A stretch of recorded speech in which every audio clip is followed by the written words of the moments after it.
These are the interior design trends that are in for 2026 and my very honest opinion on them. And hi, if you're new here, my name's Aoife. I'm an interior designer and I love giving you guys interior tips. Okay, so first things first, piping. This is such a small detail, but so impactful. As I say, and so many designers say, the design is in the detail. And this is one of those details that can elevate and add depth to a space in such a beautiful and subtle way. It gives a really tailored and considered look without it looking too structured or serious. It can instantly elevate so many pieces. So think your sofa, your ottoman, your headboard, dining chairs, armchairs, accent chairs. We have actually even been looking at doing a little bit of a piping detail in some of our joinery, which is kind of taking something usual and making it unusual.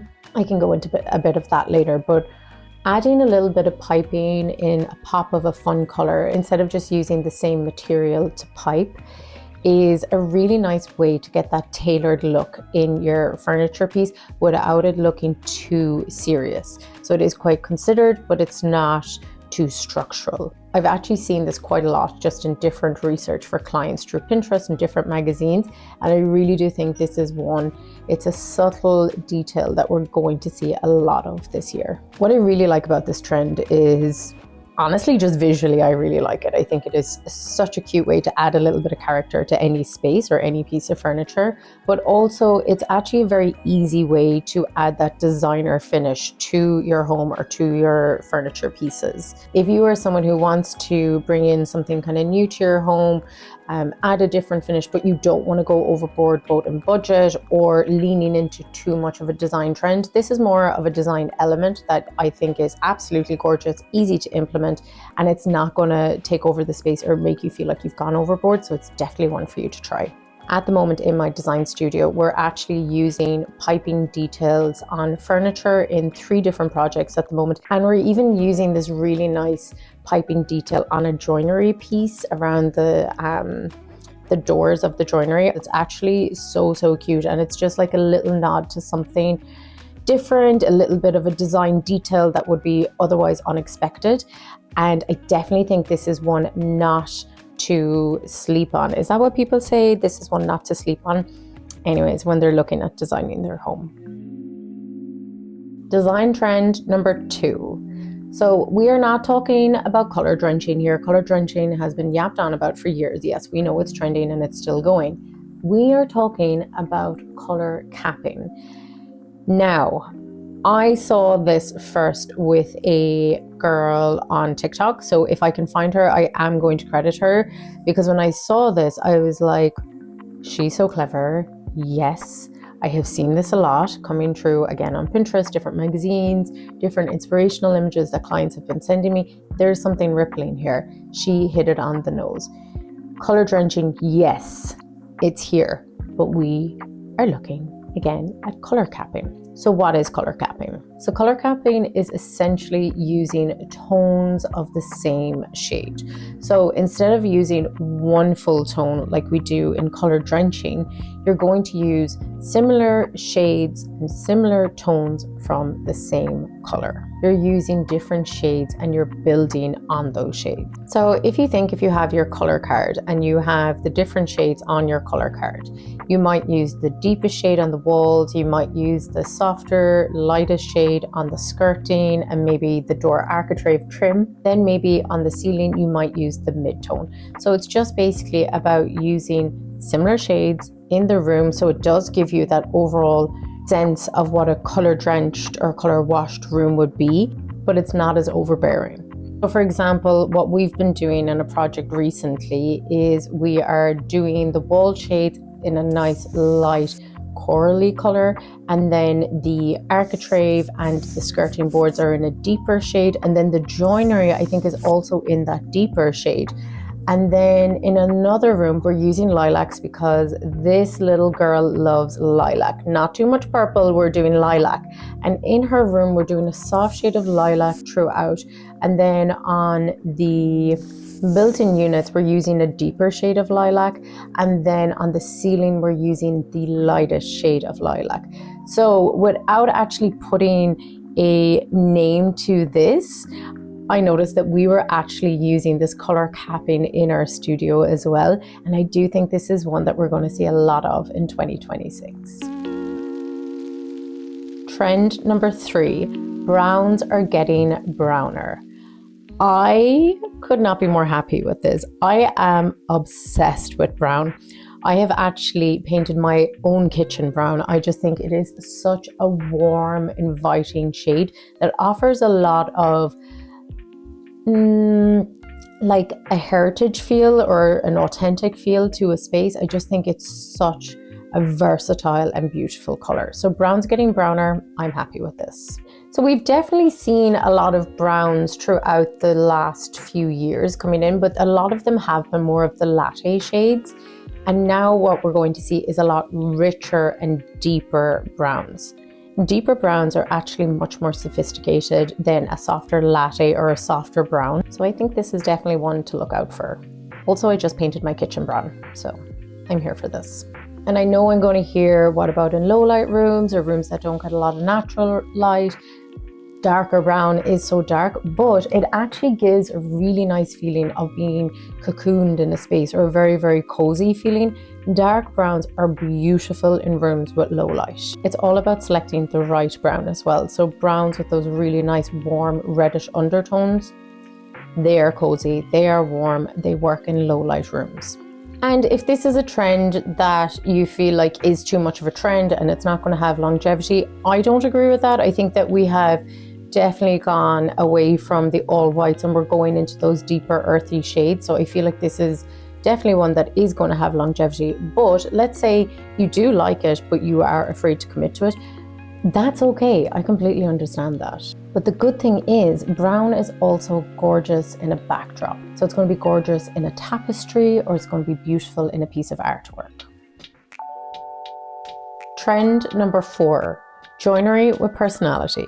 We've seen it throughout the years. People are absolutely sick of the perfect matchy interior, and this has moved into our joinery.